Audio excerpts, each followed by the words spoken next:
un projet de construction ou peut-être de rénovation en Wallonie. Alors, il y a un sigle qui revient tout le temps. PEB. Aujourd'hui, on va essayer de décortiquer ça, la performance énergétique des bâtiments. C'est quoi exactement? Oui, alors la PEB, c'est une réglementation qui est devenue vraiment incontournable.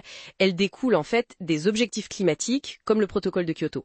L'idée, c'est de réduire la consommation d'énergie des bâtiments, neufs ou rénovés, mais attention, sans sacrifier le confort intérieur. Ça, c'est essentiel. D'accord. Et pour bien comprendre, on se base sur quoi? Sur des documents officiels, je pense. Oui, tout à fait. On a consulté la foire aux questions PEB, la version de janvier 2024, et puis aussi le guide PEB de la région Wallonne. Ce sont les références. Ok. Et notre but aujourd'hui, c'est vraiment de clarifier ce que la PEB implique pour un particulier. Quels sont les enjeux, le cadre réglementaire, et surtout faire la différence entre deux rôles clés qu'on mélange souvent. Ah oui, important ça. Mais alors, pourquoi est-ce que cette PEB est si importante, concrètement pour les gens? Parce qu'elle fixe des exigences très précises pour tous les projets qui ont besoin d'un permis d'urbanisme. Et ces règles, elles évoluent, elles deviennent de plus en plus strictes avec le temps, c'est un point clé. Ah d'accord. Donc les règles ne sont pas figées. Non, pas du tout.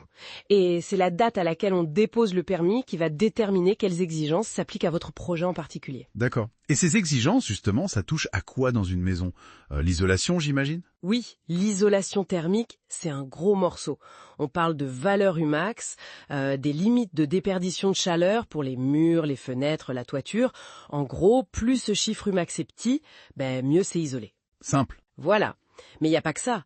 Ça concerne aussi la ventilation, pour assurer un air sain, les systèmes de chauffage qui doivent être performants, et même, c'est plus récent, depuis 2021, il y a des obligations pour l'installation de points de recharge pour les véhicules électriques. Ah oui, quand même. Oui, tout ça, c'est pour pousser vers des bâtiments moins gourmands en énergie. Ok, ça a l'air assez complet, voire technique. Et pour s'assurer que tout ça est bien respecté, qui intervient? C'est là qu'on entend parler de responsable PEB et de certificateur PEB. C'est pas la même chose, hein? C'est un professionnel qui est agréé. Ça peut être un architecte, un ingénieur, qui a suivi une formation spécifique PEB. D'accord.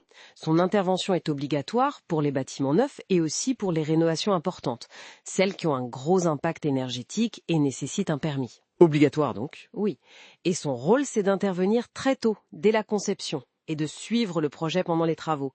C'est lui qui va calculer la conformité, utiliser le logiciel officiel PEB et préparer les différentes déclarations PEB, l'initiale avant de commencer et puis la finale une fois que c'est terminé. C'est un peu le garant de la performance énergétique du chantier, si on veut? C'est une bonne image, oui. C'est le chef d'orchestre de la PEB pour le projet. Et alors, l'autre acteur, le certificateur PEB, il fait quoi, lui? Si j'achète une maison qui existe déjà, par exemple? Voilà. Le certificateur PEB, lui, il intervient principalement sur des bâtiments existants. Son rôle, c'est d'évaluer la performance énergétique à un moment donné. C'est lui qui délivre le fameux certificat PEB, ce document qu'on voit partout lors des ventes ou des locations, avec une note de A++ AG. Ah oui, le label énergie de la maison. Exactement.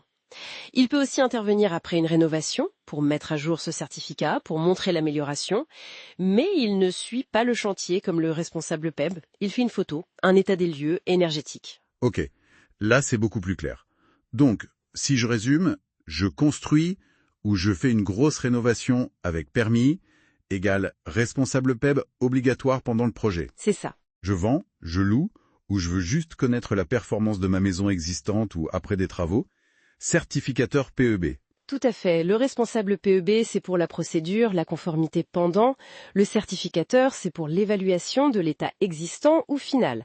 Deux métiers, deux moments différents. Et si on fait juste des petits travaux, changer ses châssis, isoler juste le toit par exemple, pas besoin de tout ce processus. Non, pour ce qu'on appelle les rénovations simples, la procédure est plus légère. En général, il n'y a pas besoin de désigner un responsable PEB dédié. C'est souvent l'architecte, s'il y en a un, ou même le propriétaire lui-même qui remplit une déclaration PEB simplifiée. C'est plus direct. D'accord, ça rassure pour les plus petits projets. Oui, il faut juste s'assurer que les éléments qu'on installe respectent bien les exigences minimales PEB pour ces éléments-là. Bien compris. Bon, récapitulons. La PEB, c'est ce cadre réglementaire wallon pour l'énergie dans nos maisons et appartements. C'est essentiel quand on construit ou rénove. Et surtout, on retient bien, le responsable PEB accompagne les gros projets neufs ou de rénovation importante, c'est obligatoire.